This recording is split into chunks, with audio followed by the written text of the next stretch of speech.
it's so wonderful to see such a vibrant community here. Thank you.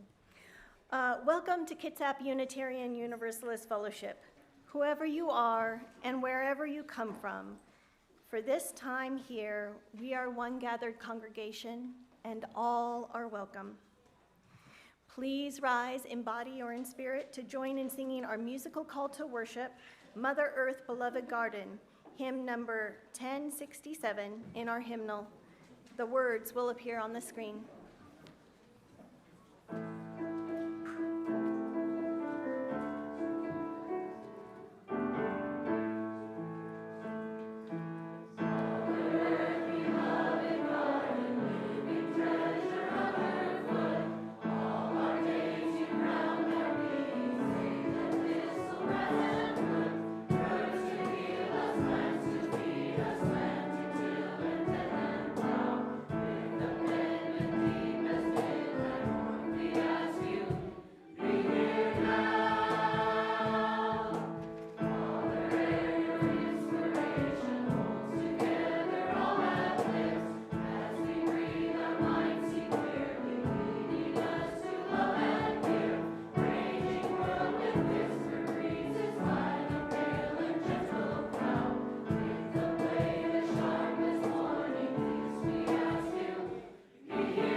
My name is Genevieve Emmett, and I use she, her pronouns.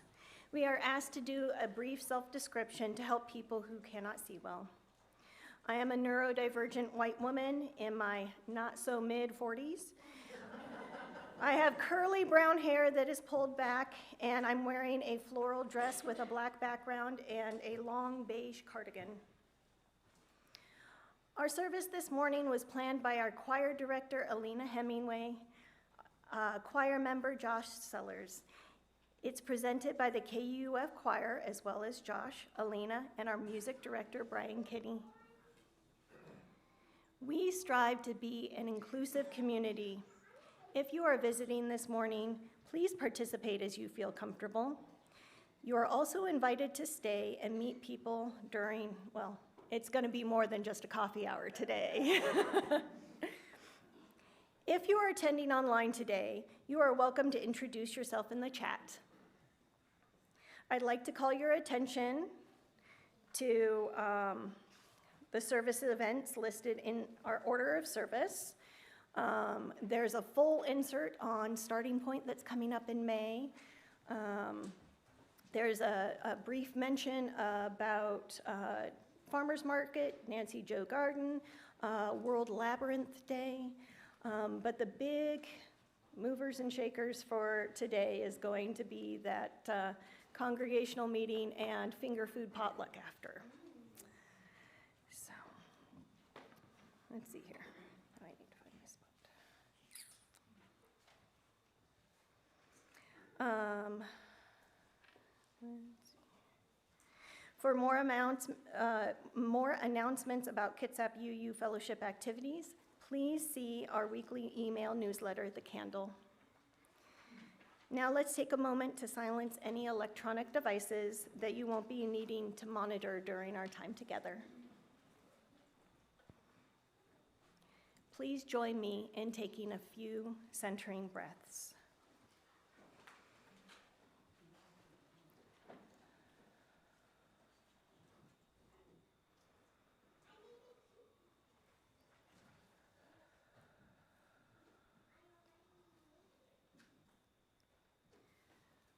We acknowledge that the land on which we gather is the Aboriginal territory of the Suquamish people. Expert fishermen, canoe builders, and basket weavers, the Suquamish live in harmony with the lands and waters along Washington's Central Salish Seas as they have for thousands of years. Here, the Suquamish live and protect the lands and waters of their ancestors for future generations, as promised by the Point Elliott Treaty of 1855. Our opening words this morning are written by Carl Sagan. Look again at that dot. That's here. That's home. That's us. On it, everyone you love, everyone you know, everyone you've ever heard of, every human being who ever was, lived out their lives. The aggregate of our joy, suffering, thousands of confident religions, ideologies, and economic doctrines, every hunter and forager, every hero and coward, every creator and destroyer of civilization. Every king and peasant, every young couple in love, every mother and father, hopeful child, inventor and explorer, every teacher of morals, every corrupt politician, every superstar, every supreme leader, every saint and sinner in the history of our species lived there, on a mote of dust suspended in a sunbeam.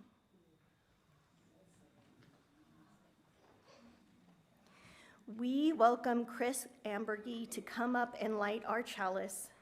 Chris is our flower coordinator, and we really appreciate her efforts in finding volunteers each month to bring us beautiful flowers for our worship services. Join me now in lighting our chalice as we read our chalice lighting words together. We light this chalice for the earth, of which we are a part. We pledge to care for what it needs and hold it in our heart.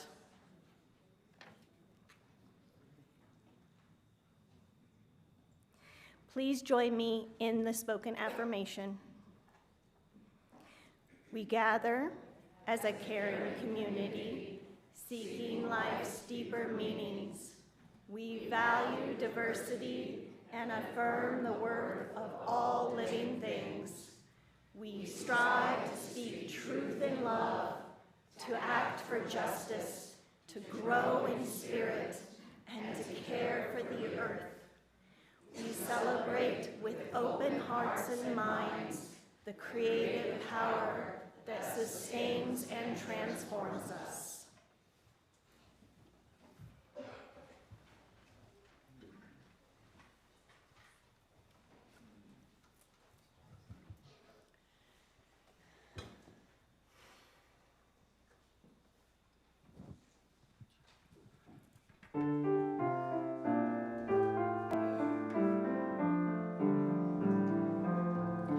My blood doth rise in the roots of yon oak. Her sap doth run in my veins. Boundless my soul like the open sky, where the stars forever have lain. Where the stars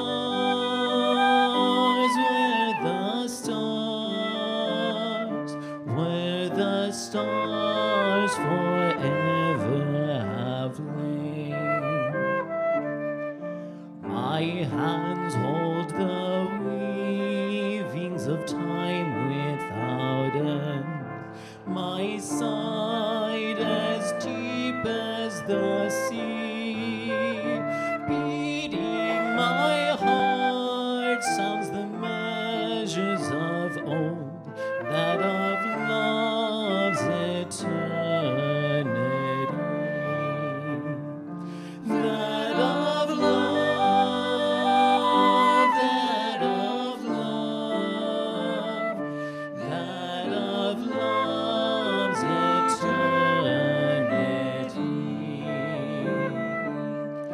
I feel the tides as they answer the moon, rushing on a far distant sand. Winging my song is the wind of my breast, and my love blows over the land. And my love, and my love, and my love blows over the land.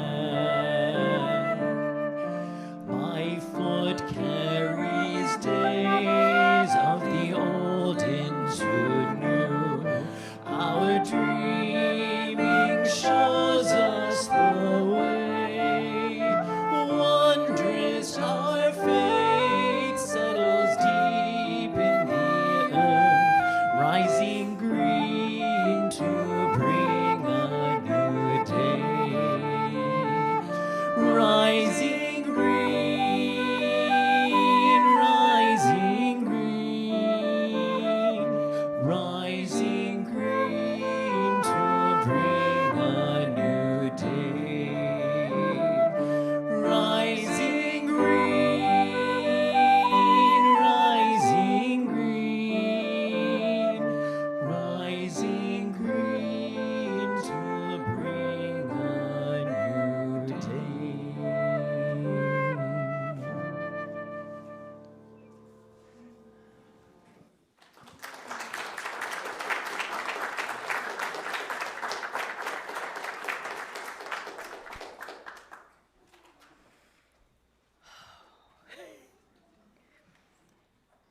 As a religious community, together we can do the work of many. By sharing in the sacred act of giving, we transform gratitude into generosity towards our mission. One way that our mission inspires us to act on our shared UU values is to share our weekly offering with a local nonprofit agency providing services within our larger community. Our charitable giving recipient for the month of April is South Kitsap Helpline. If you would like your offering to go to this month's charitable giving recipient, South Kitsap Helpline, please use the envelope from inside your order of service. If you need an envelope, please raise your hand and the ushers will bring you one. If you would like your offering to go to KUUF, please put it directly in the basket. Instructions on ways to make your gift, including a QR code, will be on the screen. Let there be an offering to strengthen and sustain our beloved community. Today's gift of music from the choir, I Lava You, is also a very special time for all ages.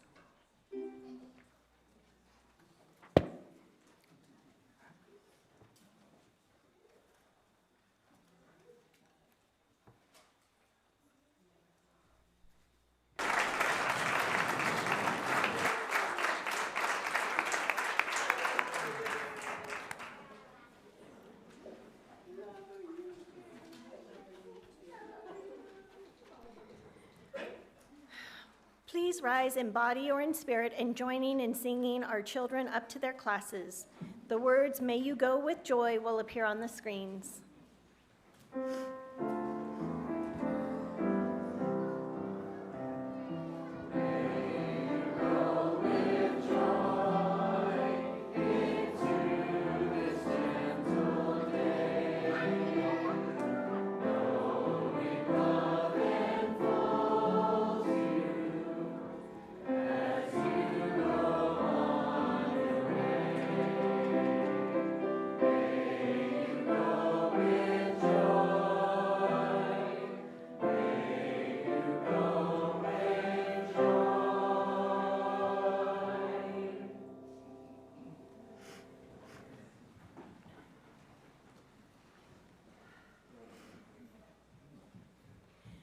When shared together, our joys are amplified and our sorrows are lessened.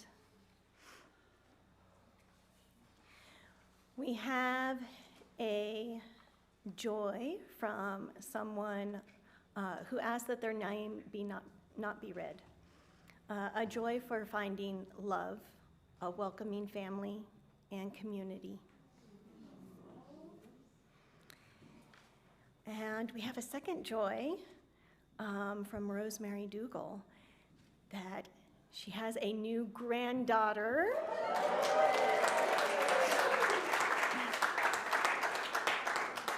Ruth Meyer was born yesterday in Tacoma.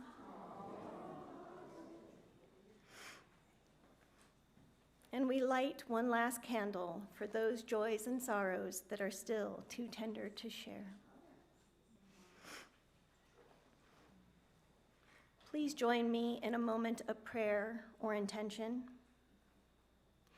In the spirit of community in which we find strength and common purpose, we share our joys, our sorrows, our hopes, and dreams.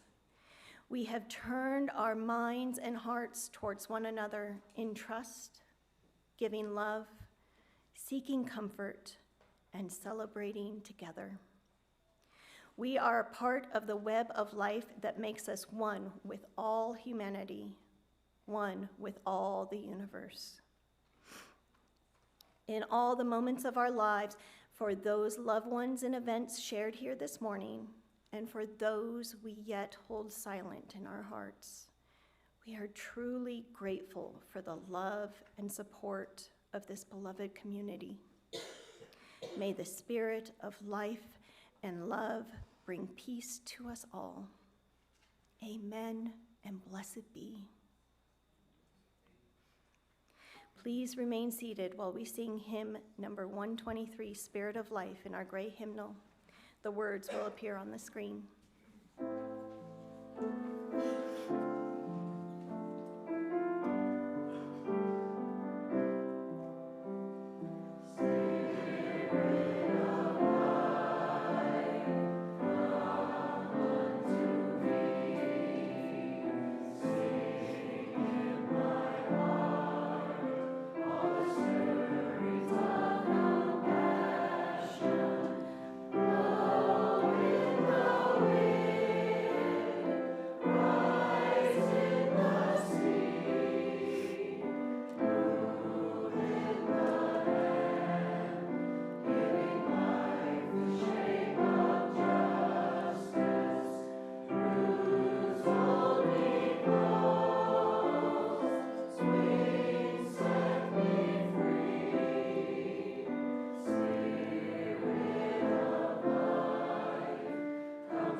Our reading today is an excerpt, I can never pronounce that, from the Serviceberry by Robin Wall Kimmerer.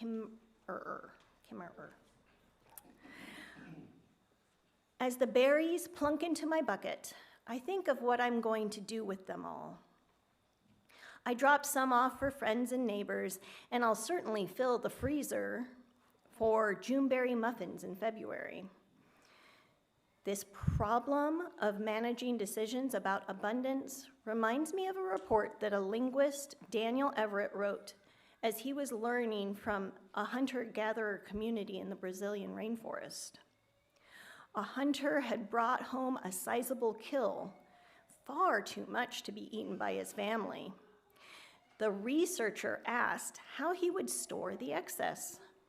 Smoking and drying technologies were well known. Storing was possible. The hunter was puzzled by the question, store the meat? Why would he do that? Instead, he sent out an invitation to a feast, and soon the neighboring families were gathered around his fire until every last morsel was consumed. This seemed like maladaptive behavior to the anthropologist, who asked again, given the uncertainty of meat in the forest, why didn't he store the meat for himself? Which was what the economic system of his home culture would predict. Store my meat? I store my meat in the belly of my brother, replied the hunter.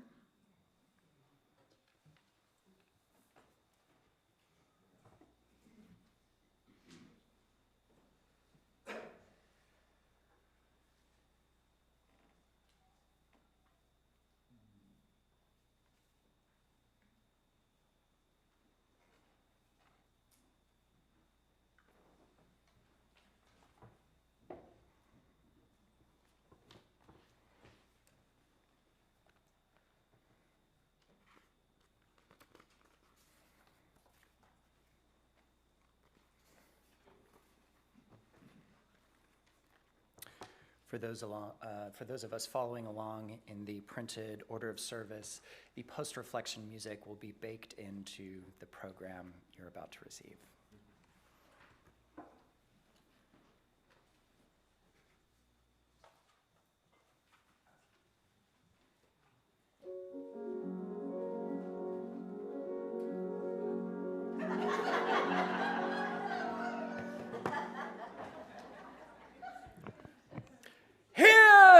We are gathered together in the same place on this, our one and only pale blue dot. My name is Avid Dattenborough, no relation. This morning, I'm wearing a beige plinth helmet atop my head, a brightly colored floral shirt, and for the moment, I am sporting a bright, fluffy, white mustache. We'll see how long that holds up. Today, I am accompanied by a host of creatures with such profound musical talents that they have been known to move an entire congregation to tears of wonder and transformation. I am referring, of course, to our fellowship's choir. Say hello, choir.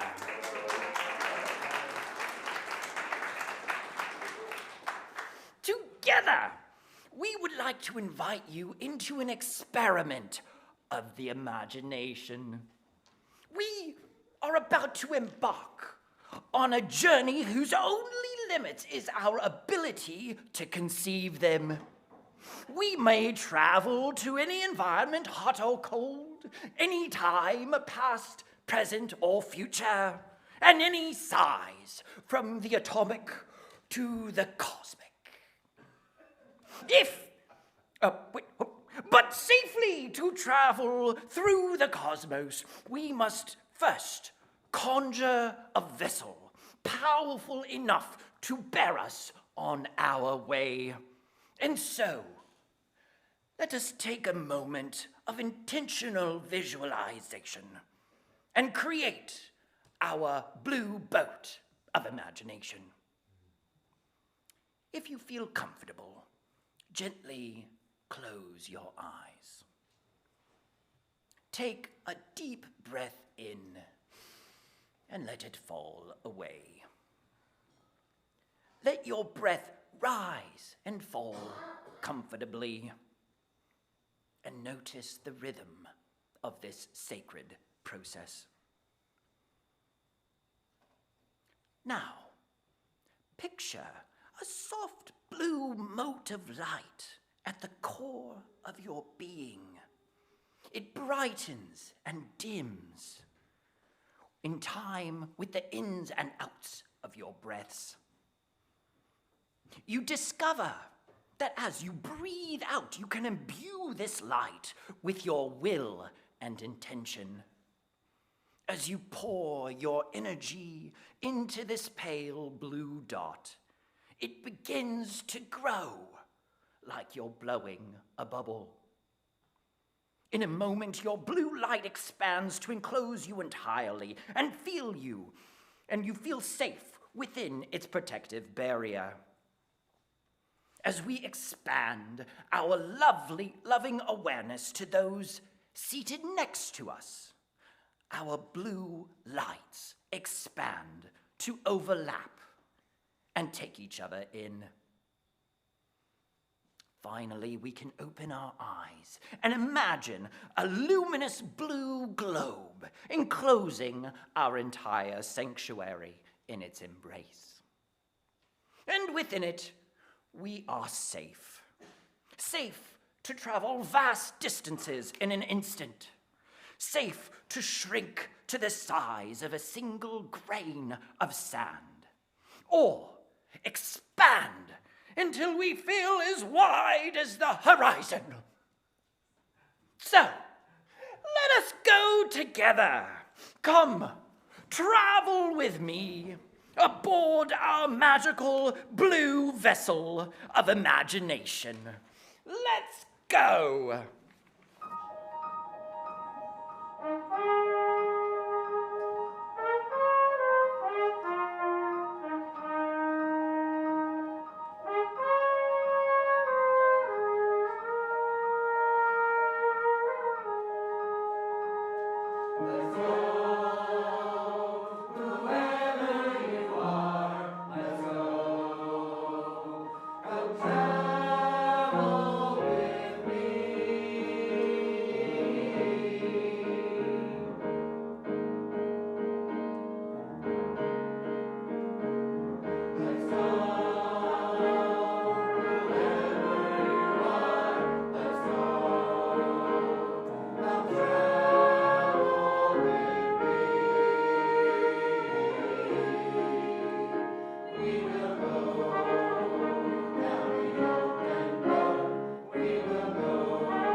And so, we arrive at our first destination.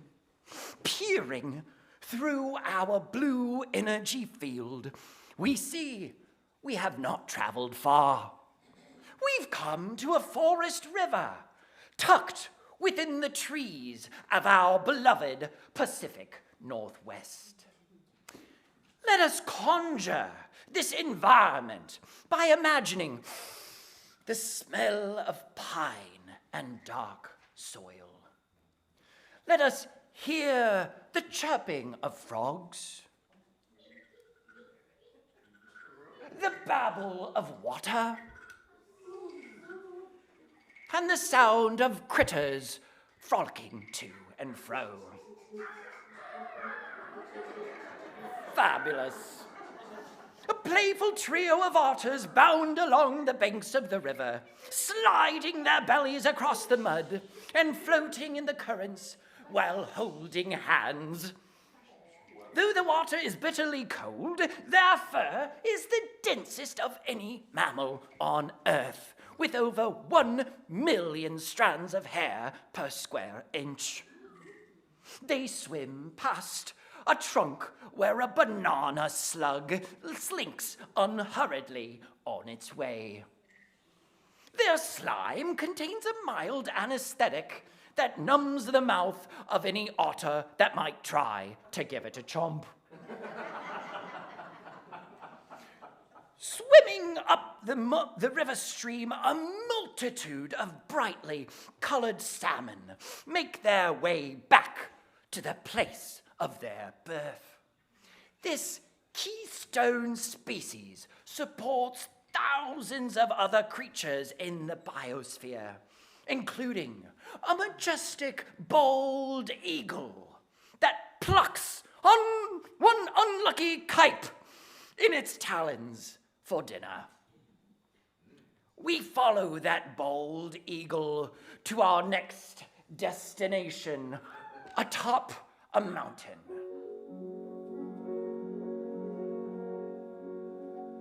Perched atop Mount Rainier, known originally as Mount Tahoma, the mother of waters, the eagle takes in the view of the Cascade Range. Do you hear the eagle?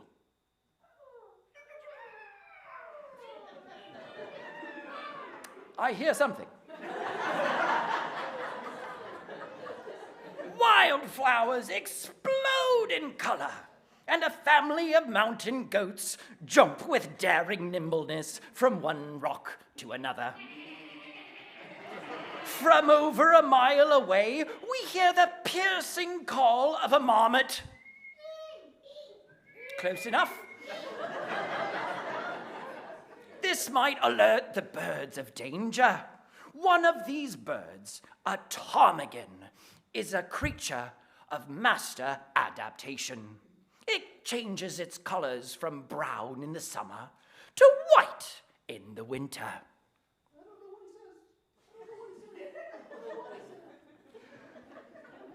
From this great height, the air bites with chill, and the sun feels close by indeed. So, let us go then even higher and dare to travel up to the star that has sustained us for millennia.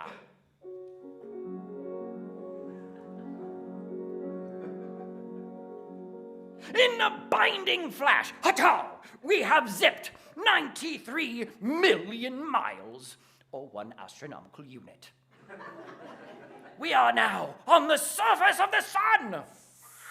We may feel a bit of warmth inside our blue bubble, but outside, the temperature rages at 10,000 degrees Fahrenheit and gets as hot as 27 million degrees in the core.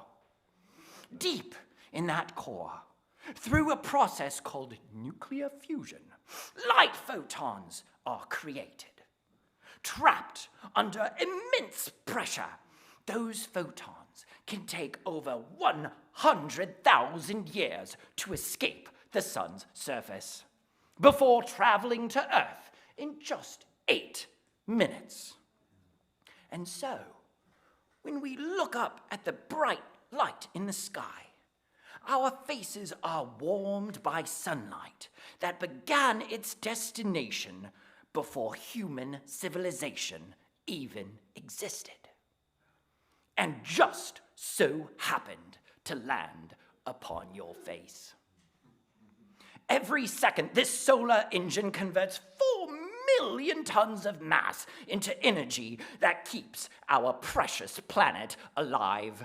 It powers our weather systems. It drives our ocean's currents. From the rivers to the mountains, from the mountain to the sunlight, we see the cycle of life play out. the world turns around in a celestial dance, spiraling gracefully through the cosmos.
Now that we are getting the hang of where our blue boat of imagination can take us, I would like to journey to a place, time, or size that piques the curiosity in your minds.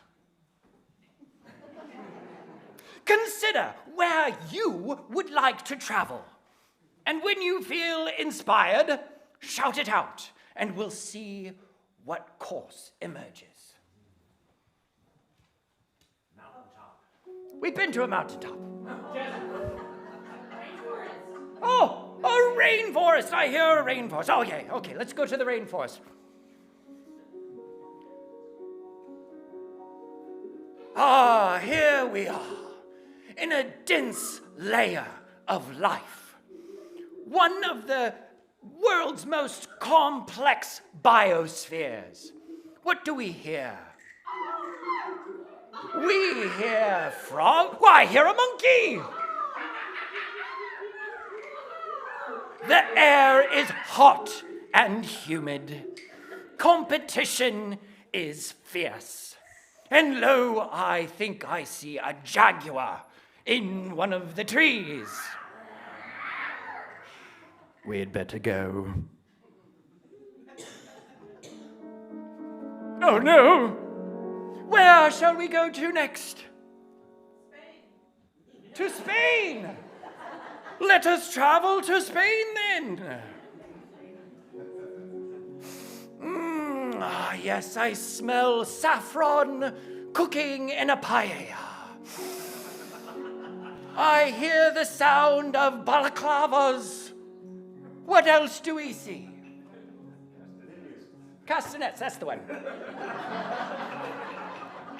I can smell the beautiful, ripe grapes of a vineyard. And I see all of them growing over there. It's a little olive pun for you, thank you. Where shall we go to next? Timbuktu. I don't know what's in Timbuktu. What do we see in Timbuktu? Oh, I hear desert. That's a good one. Let's go to the desert.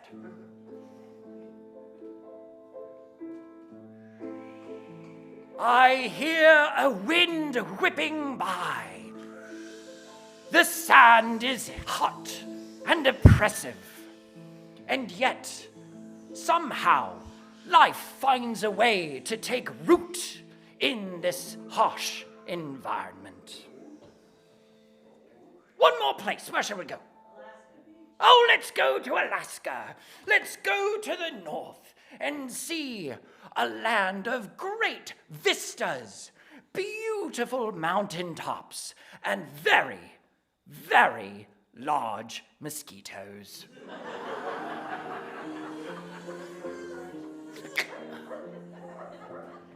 All of these places that we travel to, each of them more precious than the next. We must remember the impact our species has had upon us, and our responsibility as stewards of this pale blue dot. Every river is a blessing, every forest, every ocean. In order for these gifts to be enjoyed by our children and the generations beyond, we must take up the call to steward our world, our call as keepers of the earth.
rich with life, as we know our planet to be, it is also a host to extreme hardships of every nature.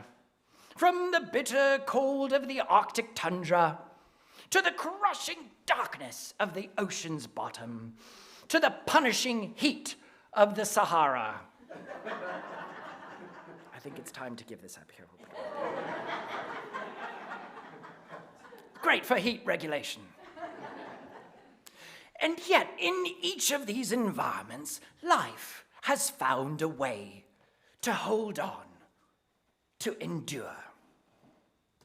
Let us travel now to one such desert basin where we can imagine the long-awaited moment when the rains finally arrive.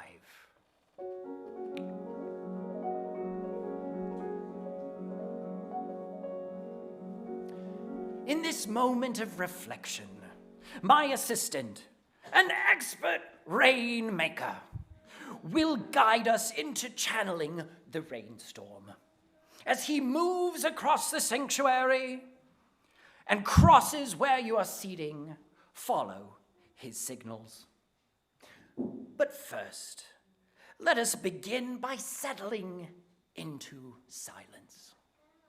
Take a moment to reflect on the hardships we've been asked to endure.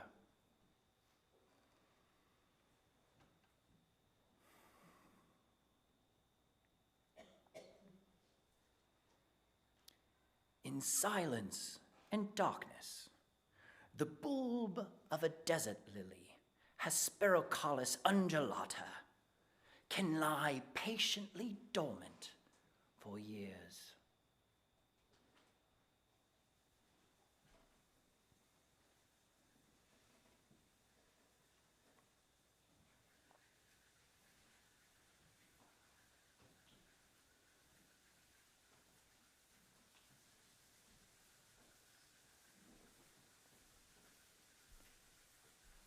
But then, one day, when the conditions are just right, it begins to emerge. What conditions in your life will usher in your next emergence?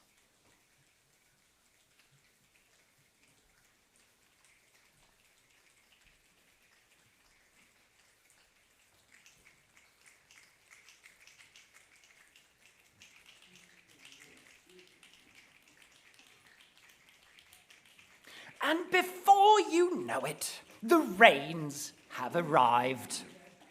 The desert lily sends up a single white blossom and soaks in the abundance of water.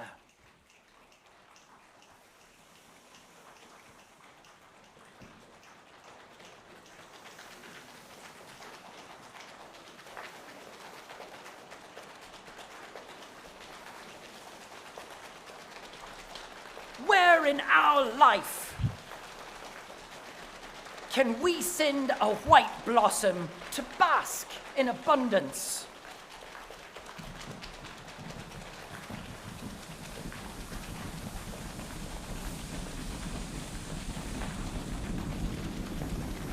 It's picking up strength as the storm gathers its mighty strength. It washes away rocks and weeds, but the lily's roots are deep, and it weathers the storm. What are you ready to let the storm wash away from you?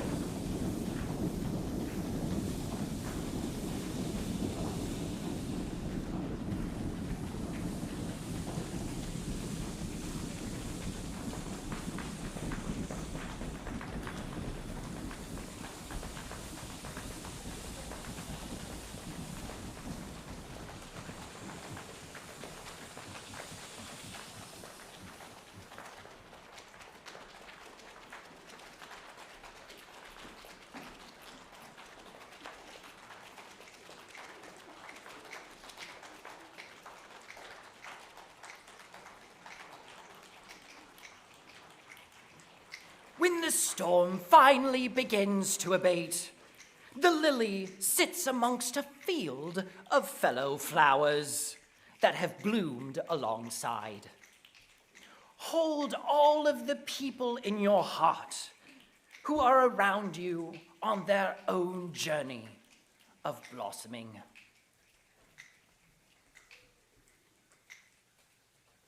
Eventually, the rain begins to fade, and the lily enjoys a season of vitality. Where can you find joy in your life?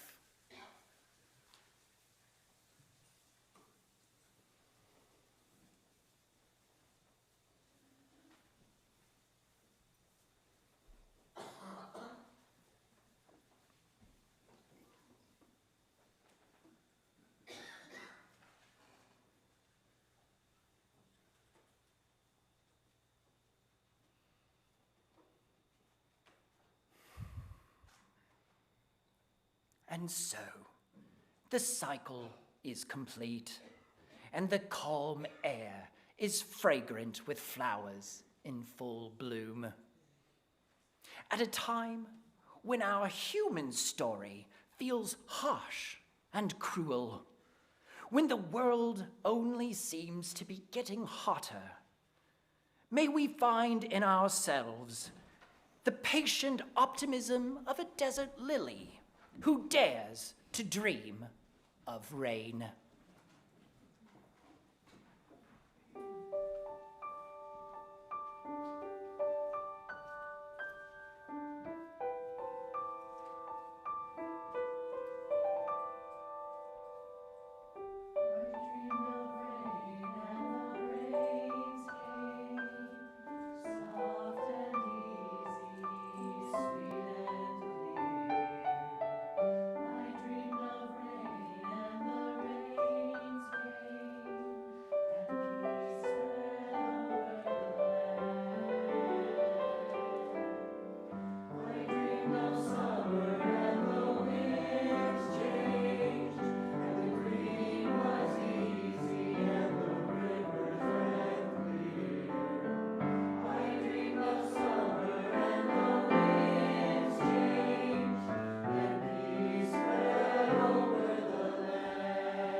Today, we have gone on quite a journey.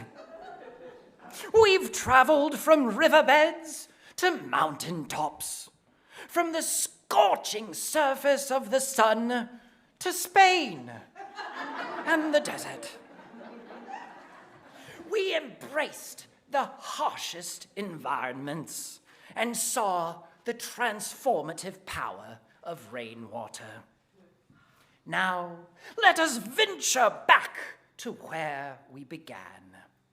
Imagine that luminous blue bubble that surrounds our sanctuary, finding its place back, nestled on the edge of Ilahi Preserve Heritage Park. Let us take some intentional breaths. And as you inhale, draw the blue light of our bubble back into you. Let your mind wander across all the places we imagined today, and eventually settle back into your heart. Your blue light returns to your core, and you are home in your body once more. As we conclude our journey of the imagination today, let us once again consider Carl Sagan's profound perspective on our world. Our lives, the lives of those in this fellowship, everyone alive, everyone that has lived, all of us, on a mote of dust suspended in a sunbeam.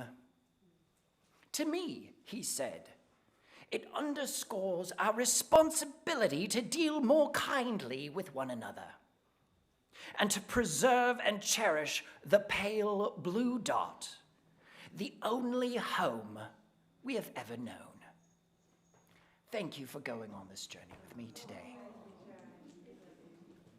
And so, let us sing our closing hymn together. I'm sure it's going through your head. Stand as you're willing and able as we sing hymn number 1064 in your Hill hymnal, Our Blue Boat Home.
just take a moment and absolutely appreciate the choir for bringing that to us? Yes.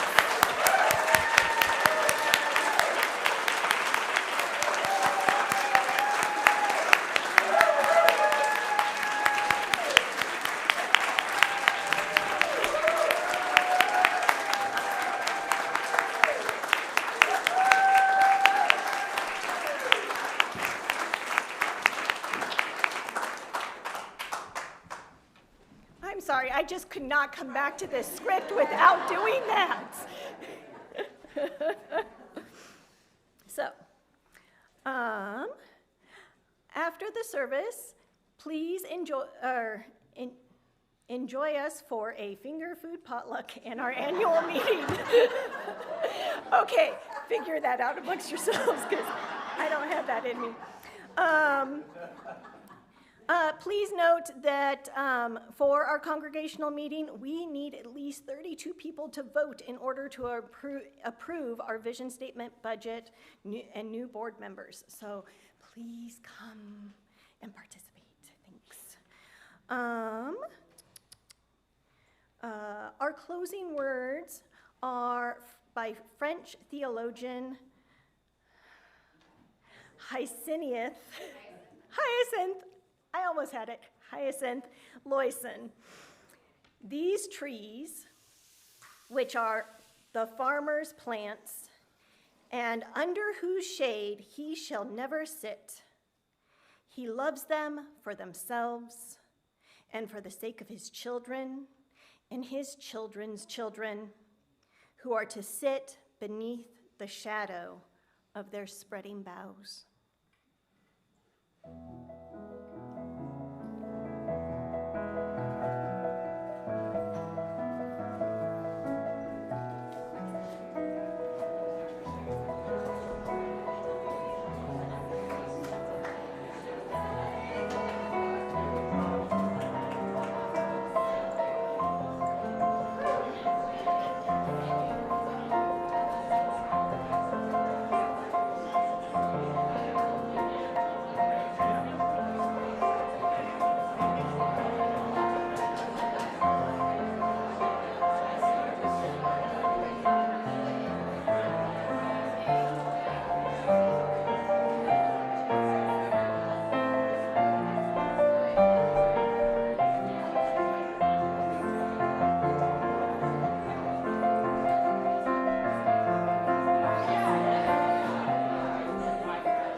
Come on, monkey, get up there on stage.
Test.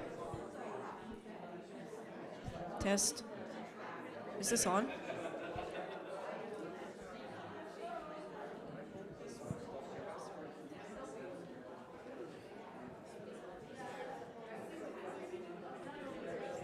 Test. Hello? Whoa. Test. Hey everybody, thank you so much for taking time out of your Sunday to participate. If you have not checked in with Tanisha, please do so that she can get a count. We need 32 people to have a quorum to vote.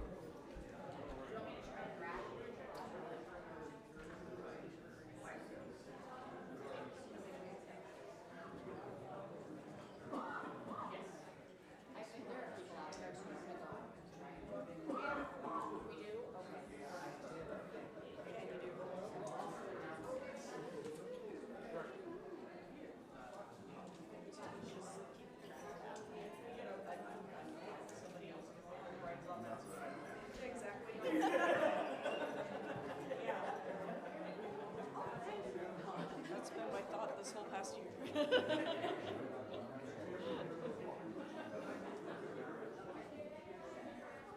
So yeah, make sure Tanisha knows, check in with Tanisha. We're gonna start in like 1 minute.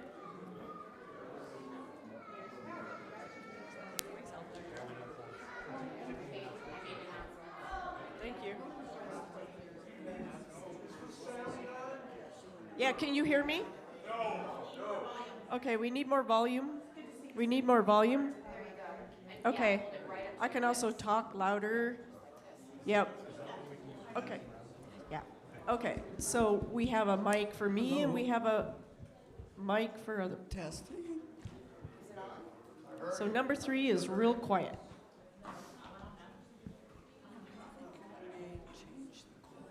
Okay. Okay. We're getting that cord changed.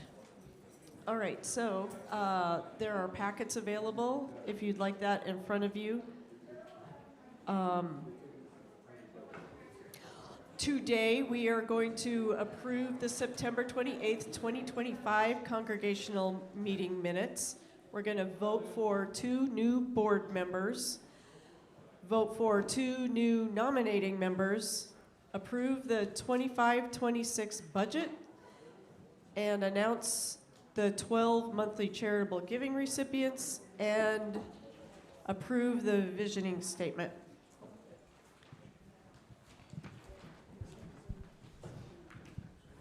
Okay. Welcome to our annual Congregational Meeting 2026. We're holding this meeting in person and virtually. We will be using hand votes. We will use written ballots if needed, but if nominations are as presented, then we'll just vote by hands. So be patient as Bonner counts hands for that. If for those on YouTube, if you have more than 1 member tuned in, make sure that Tanisha's counting everybody in your household. We need to verify only members are casting votes and that we have sufficient number for a quorum, which is 32. Those attending on YouTube, you will need to contact Tanisha if you wish to make a comment or ask a question. Please use the email or chat for questions and comments. We have people assigned to facilitate these details to move forward. We have held 3 previous meetings to allow time for discussion and to take your questions about the budget and the visioning statement. So we will not be presenting the budget line by line today, but we will have a presentation by Josh for the visioning, because it's so very cool.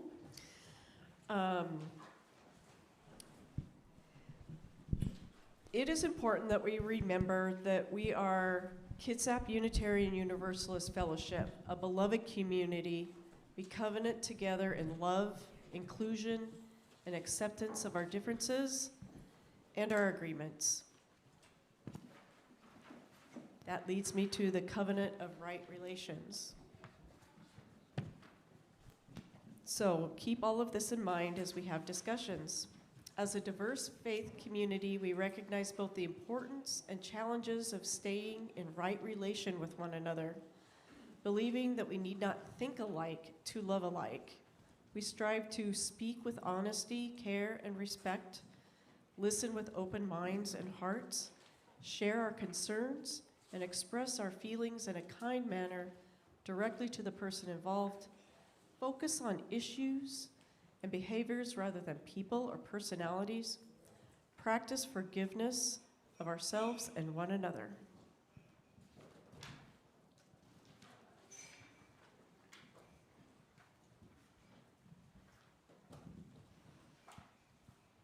Our parliamentary is going to go over Robert's rules of...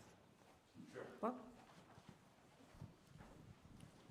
hello, and this is my first parliamentary type position, so you're going to have to help me on this. So just covering the main points that I would expect us to do today, and that's making motions and discussion and voting. So if the chair puts something on the floor and asks for a motion, and then someone would like to make that motion, Madam Chair, I move that. And then the motion will have to be seconded. A motion that is not seconded is not discussed. So it has to be seconded. The chair will restate the motion, and then the members can debate. And then the chair calls at the end, calls for a vote. If at some point somebody calls for the question, it's also, calling for the question. Calling for the question also requires a second. And it requires a 2/3 vote. Because at that point, you're stopping discussion and people that have comments are not going to be able to comment. So even if someone calls for a question, it does require a second, and then it requires a 2/3 vote. So those are probably the things we're going to see today.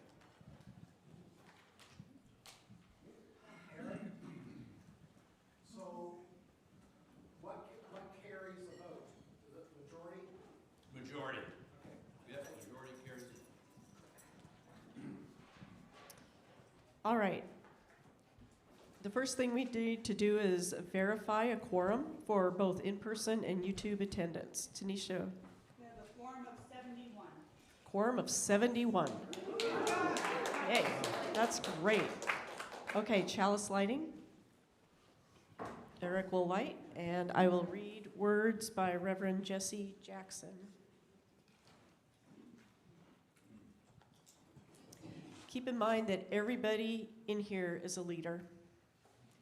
Leaders must be tough enough to fight, tender enough to cry, human enough to make mistakes, humble enough to admit them, strong enough to absorb pain, and resilient enough to bounce back and keep on moving.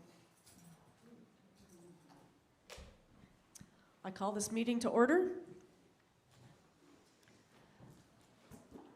And let's recognize our parliamentarian, Eric.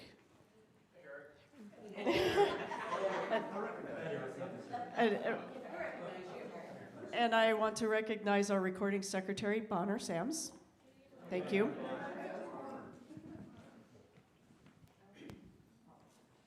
Okay, proxy paper ballots are to be identified in advance. Otherwise, you'll be voting by hand. Okay, first item on the agenda is the meetings from our September 28th, 2025 special congregational meeting. Do we have a motion? I move that we accept the minutes from the 2025 meeting. All right. We have a second. Jim seconded. So now that we have a first and a second, we can have any discussions or questions about the meeting minutes.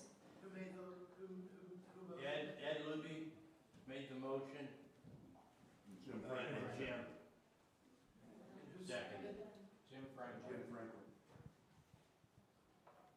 Thank you. You're welcome. All right, hearing no discussion, I will call for the vote. Everyone approve? Raise your hand.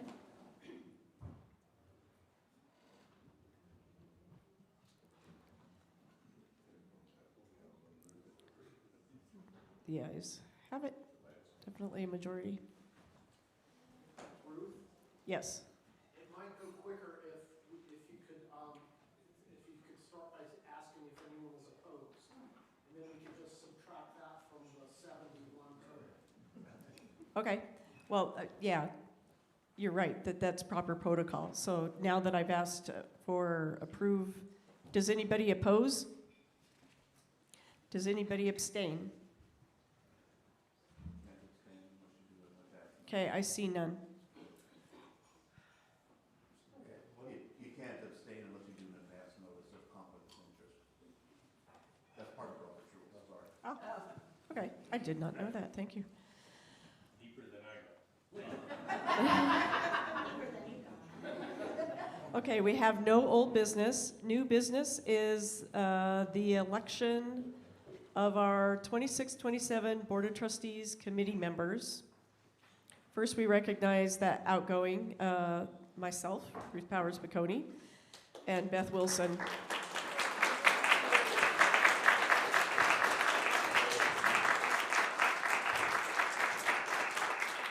And leaving the nominating committee is Kim Stewart and Vivian Blythe.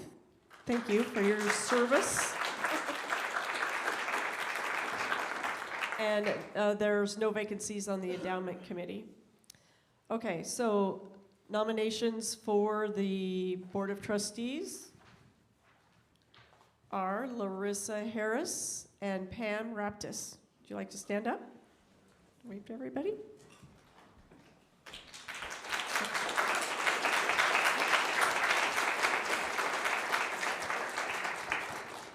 Do we have any nominations from the floor? Or online? None. Okay. Do we have a motion to approve Larissa Harris and Pam Raptis? I move, Madam Chairman. Okay, Lisa Johnson moves. Jude Defada, so I'm pronouncing that right, made a second. Any discussion? All right, hearing none. I call for the vote. All approve? Thank you. Any disapprove? I see none. And according to Ed, you would have needed to prior abstain. Okay, thank you. Yes, We record that one as unanimous. yes. Are there any abstentions? No.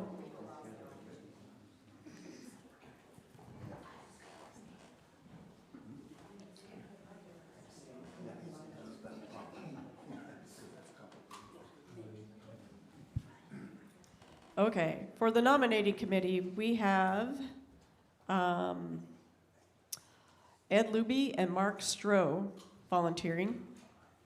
Can you acknowledge? No, I don't. Could you explain what the nominating committee does? The nominating committee, like what we just did, voting for persons to be on the Board of Trustees, it was the work of the nominating committee that sought out or took volunteer in order to fill those positions.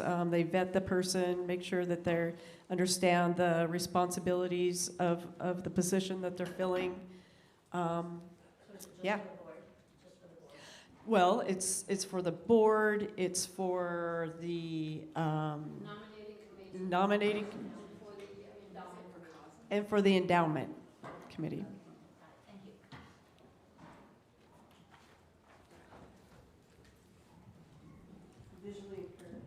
you. Okay, so we have up for vote Ed Luby and Mark Stroh. Mark, will you stand up, please? Thank you, Mark. Thank you, Ed. Okay. Did we get a first and a second already? No. Okay. Do we have a motion to approve Ed and Mark? I so move. I second. Alan James. and James. Any discussion? All approve? Thank you. Any nays? All right, it's unanimous. Thank you, and congratulations.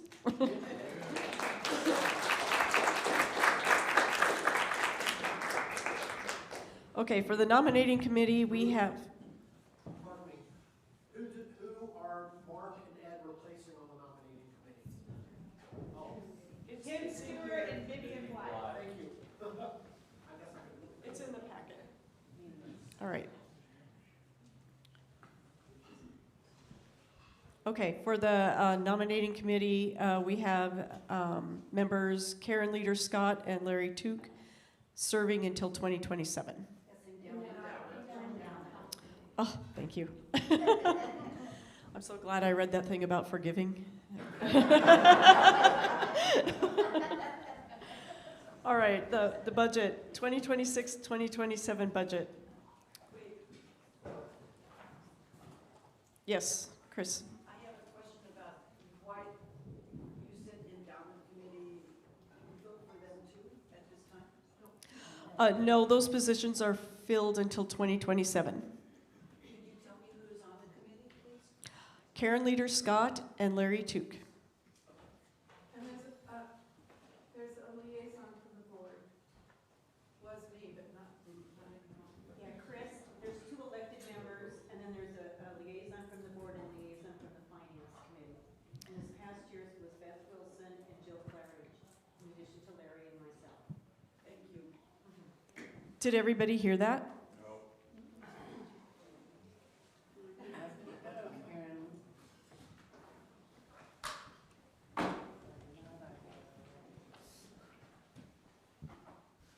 Hi, I'm Karen Leader Scott, and I'm chair of the KUUF Endowment Committee. I'm elected, as is my co-electee, Larry Took. We have a liaison from the board who for the past year, thank you, Beth, was Beth Wilson. And from the finance committee was Jill Claridge. Thank you, Jill. And we serve 4-year terms, and mine is up in 2027. Yes, Bill? I have a question. Are the 2 liaisons, are they voting members or just? If we put out let's say, do you feel that this meets the criteria of the endowment committee? The answer would be yes to that.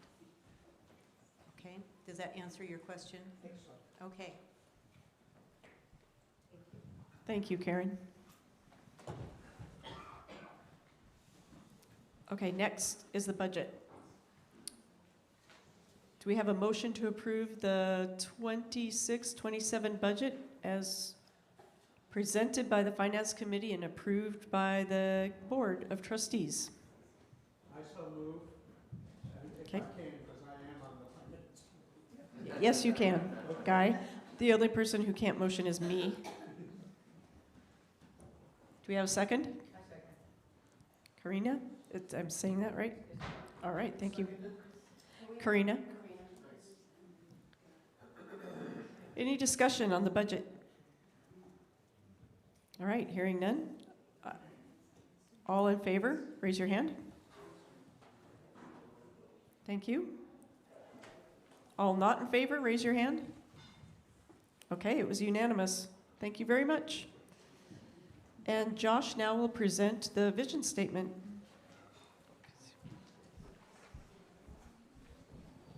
Is he gonna wear his mustache? Our vision. Just kidding. I'm going to start with the punchline and share our vision statement with you and then kind of give you the context and the story about how we got there. The vision statement that we're here to propose today is, our vision is a liberal religious community that deepens our roots, widens our circle, and brightens our flame.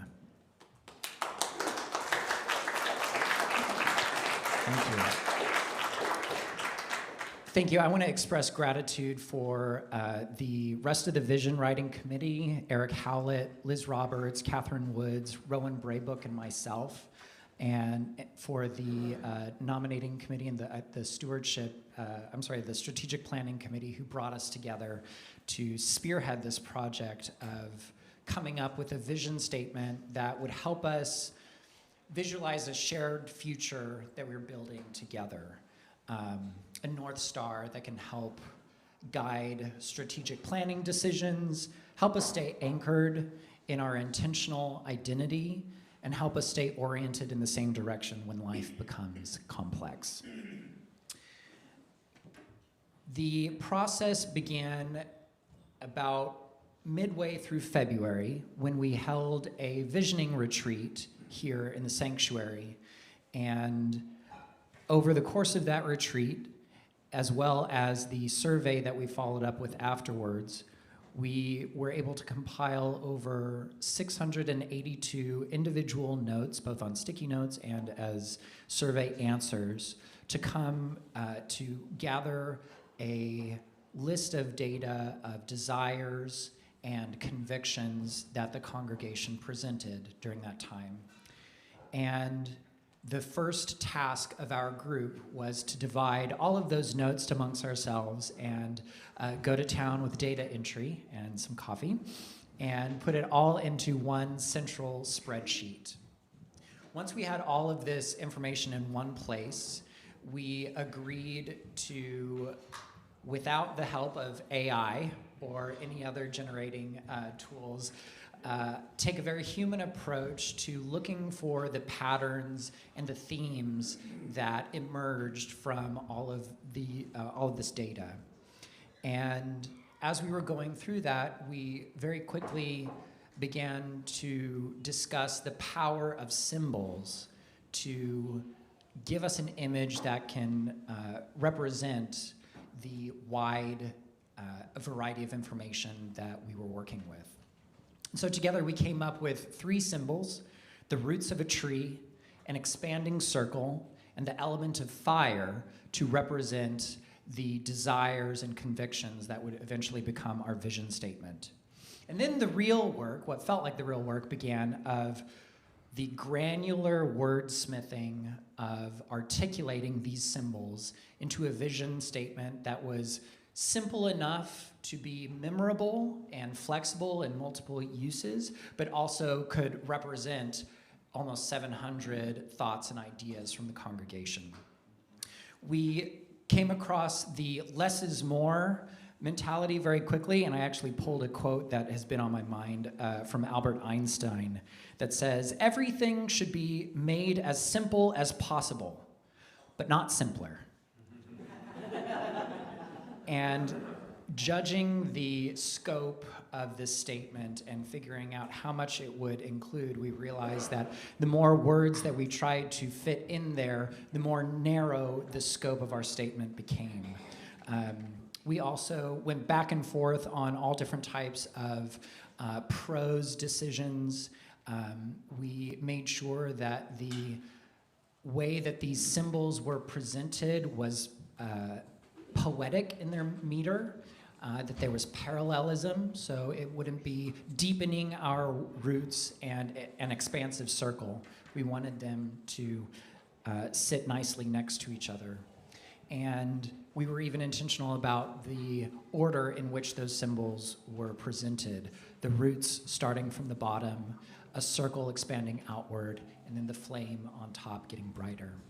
I'm going to go quickly through each one of those symbols and how we see it representing all of those ideas that we came across. The first one being the roots, that deepens our roots. This represents a desire to foster resilience and long-term stability, much like the roots of a tree would give it resilience. And this represents a wide call for the presence of a professional minister, lifespan faith formation and education, lay leader development, and increased financial stability. The second symbol, an expanding circle, was actually the first one that we were able to identify and come to a consensus on because of the widely shared conviction of becoming a more welcoming and inclusive community, the desire for expanding the physical capabilities of our building, and also showing up more in the wider community and expanding interpersonally as well. And then finally, the element of fire is a symbol that us Unitarian Universalists are probably very familiar with.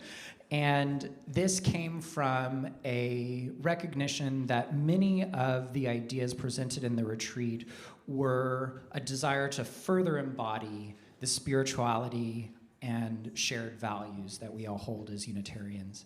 And so we seek to brighten that flame through creative approaches to worship, like a David Attenborough-led service. Pursuing social justice leadership within the community, fostering interfaith connections, being more creative in the way that we worship together. Those are the three symbols, and that is the story of how we came together as a group to distill over 700 ideas down into a single statement. So I'm going to share it with you now with the context of that story behind it. Our vision is a liberal religious community that deepens our roots, widens our circle, and brightens our flame.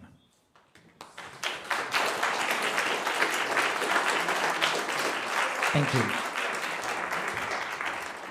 Again, so much gratitude for the rest of the vision writing team, for the stewardship community that spearheaded this initiative, and for everyone here and within the congregation for the trust that they gave this writing team to engage in a defining and creative project. Thank you so much. Thank you. Yes. The question is, how often is this done? I believe this is the first time. Beth says this was the first time. First time we've had a vision statement. Yes, we have a mission statement. This is at a higher level, the vision statement. And the stewardship felt it was really important to start with or get a vision statement underway quickly as a guiding compass for us. And with everybody's input, all that information, all the details of that has been captured. So your thoughts that you shared at the visioning retreat and in the survey, that's all been captured, and it will be thought about and considered. Beth, you look like you want to say something. Nope. All right. Okay, Chris. Number one, I can't enlarge any Google document. I can only enlarge PDFs. Okay, so Chris is saying she can't enlarge. Get a copy in a PDF format. Yeah, so the ask is to have this in a PDF format. I can, and it is in the slideshow today online, Chris. Okay. So it's at the end of the slideshow. Okay. And second, Okay. I have questions, a lot of questions about the vagueness of the statements, as I don't really have a clear vision statement yet. So I know that there's supposed to be a strategic group of people, strategic plan, and Point of order. Discussion needs to be motioned and seconded before any discussion can ensue.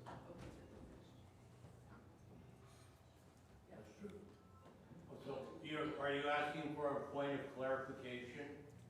Yes, Okay. a point of clarification. Yeah. Are you able to address that? Lots of hands are going up. I saw Beth. And then Melinda. So can I just say that the strategic planning committee will continue. The board is, I'm currently the chair, but that ends at the end of this month because I go off the board. So I wouldn't be chair. The board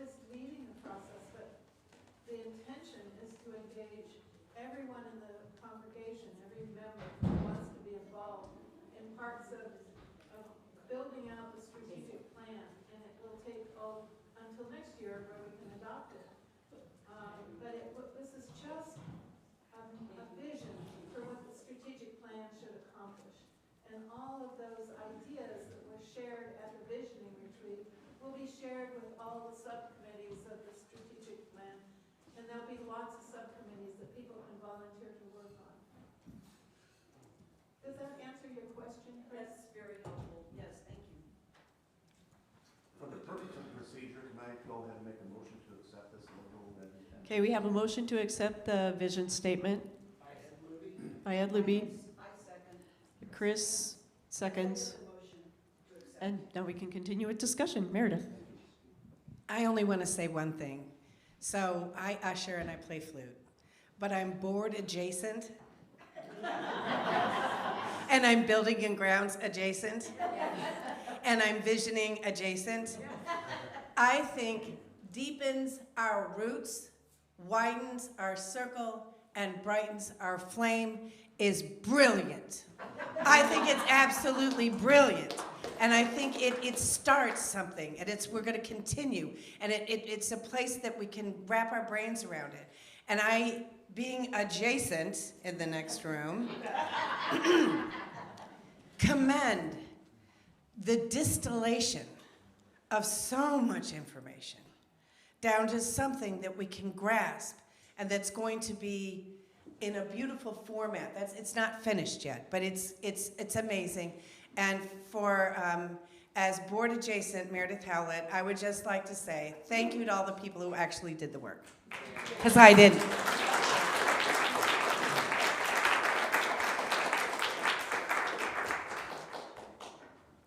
More comments? Ed? As part of the discussion of this, for those who may be sight impaired, the logo adds a lot to the statement because it actually gets a little bit more granular in the elements of the logo. So when you have a chance to actually distill the logo, it's not really a logo, the icon itself, you actually get a lot more information as to what the statement is saying. Yeah, we're still working on the icon, the visual representation of this. There's lots of ideas there, lots of creative ideas. Liz? Address the logo discussion. So it is not a logo. I'm speaking as a member of the visioning team. I'm also many adjacent things, but I'm just the visioning person today. It's a visual representation. As a teacher, it was really important to me that I wanted to acknowledge that some of you are really motivated and understand lots of words. Some of you need a picture. This is a picture. And so that's all it is. It is not a logo. We have a fine logo. Check out your name tag. It has it right there in the lower corner. Maybe you've put a sticker on top of it. But anyway, we already have a logo. This is a visual representation of the work we did to distill your thoughts, 682 of them. My cat helped, and with the typing. But it's just a visual representation for other learning styles. Thank you. Thank you, Liz. Anybody else? This is your chance.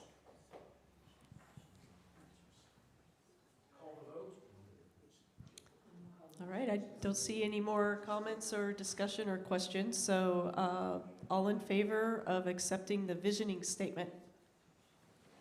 Raise your hand.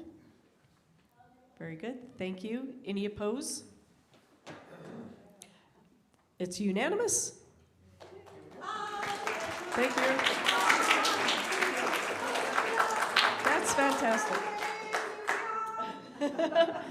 All right, okay, it's the results of our charitable giving ballot. You can read this, but I can also speak it out. So, Kitsap Immigrant Assistance Center, Bremerton Food Line, Bremerton Backpack Brigade, Planned Parenthood, Ministers Discretionary Fund, Peninsula Community Health, South Kitsap Helpline, our partner church in Transylvania, right? Yeah. A Foundation for Homeless and Poverty Management, Kitsap Harvest, Kitsap Homes of Compassion, and the National Association for the Advancement of Colored People. Thank you for filling out that survey. Jude? I just have a question about what does the minister's discretionary fund mean? That's a very good question. It's a pot of money that's set aside so that the minister, or if there is no minister, the board president can, at their discretion, allow those funds to be spent on a case-by-case basis for something that they deem worthy for a member of our church. It's local to KUUF. I believe it needs to be a member of our church. And that information, what it goes to is confidential. So, but I can tell you from firsthand experience, it goes to very, very worthy causes. Beth, and then Meredith. No, I'm just pointing it. Jude asked that. Ruth, I think it's also the board chair and the chair of the caring committee. Right, in consultation of the chair of the caring committee. Yeah. Yeah, thank you. Usually the ask goes first to the caring committee. Yeah, it gets vetted through them, generally speaking. Although I suppose if we had a minister, it might go directly to them. Yes, yes, it would. Mac? Yeah, thanks. Just a quick question. Which are the new winners and what were the organizations that dropped off when new ones were added? I don't know. Does anybody know that? You can compare it to last year, but the Black Student Union came off this year, and I had it. And there was the Kids at Homes of Compassion may have been on there. I can't remember the other one. Fish line? We got Kids at Harvest and is new. So those that didn't hear that, Kitsap Harvest is new. Wellness Foundation. The Minister Discretionary Fund is new. It's new. Yeah, that doesn't always get voted on. This year it made it on there. But I can't remember the ones I lost, I'm sorry. Carol? What do those percentages mean? Does that mean? That means how many people said they want. The number of people who voted for that, or the percent of people who were voting. Is that right, Tanisha? Yes. Tanisha, Yes. how many people voted in the CDRs? 62. Sweet, thank you. 62 people voted. Thank you very much for everyone using the Google Forms this year. Yeah. And the email responses. All right, closing. Oh, yeah. Is there anything for the good of the order? Hands. Yes.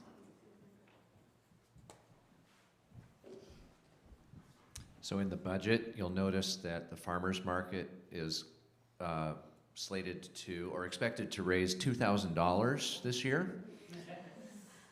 And you can do your part starting today, because I brought about 28 pounds of kale from my garden. You're still trying to give that away? Hey, we sold 28 pounds last Sunday, and I've got another 28 this Sunday. I'm just kidding. It's probably not that much. Anyway, it's out there on the breezeway, and please take some, even if you don't have any money. Just take some, and if you do have some money, put it in the little can there. And next Sunday, our farmers market will officially begin with Lisa Johnson heading it up. Suzanne Dunn, is she here? Oh, Suzanne. Suzanne is leading the charge on our garden, and we need volunteers for. Volunteers, and especially anybody who's willing to do some starts of seeds. Come see me afterwards. I have a ton of seeds. You can just pick some, take them home, try them out. All right. So Suzanne needs help with lots of things. Talk to Suzanne. Can I add on to that? Absolutely. I'm done. Okay, so, oops. I have sort of the start of a calendar, and it is so easy to, to staff the farmer's market. It's really fun because it's lots of socializing time. I'm holding this up because a lot of folks I'm noticing don't really tend to carry cash or checks anymore.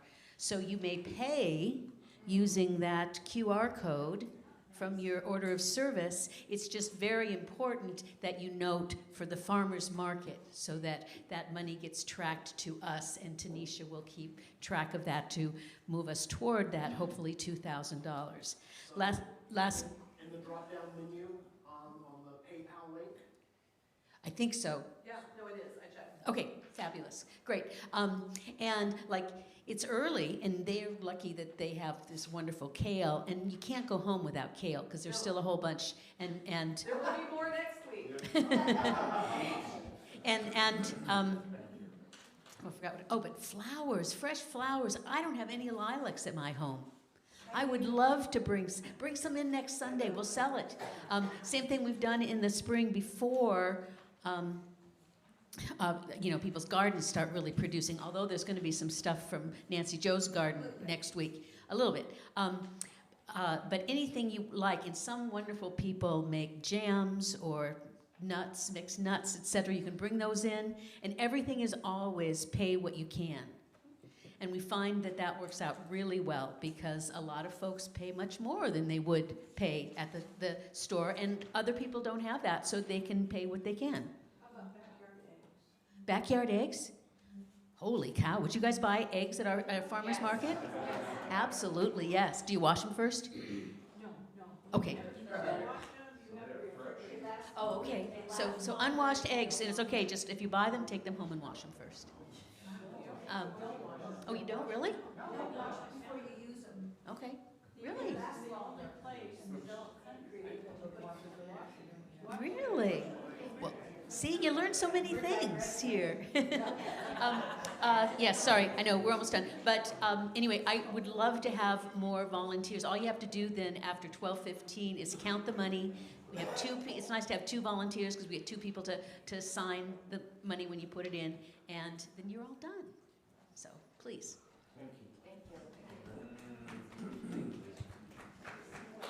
Hey everyone, my name is Bonner Sams, and I've at the 2024 ACM, I took on the Labyrinth Task Force, and this is just an update that we have met several times, and we have a design in mind, and we have a site on campus, and more will be revealed because I'll be attending the Fellowship Council meeting via Zoom on the first Wednesday of May, and MWBR, more will be revealed.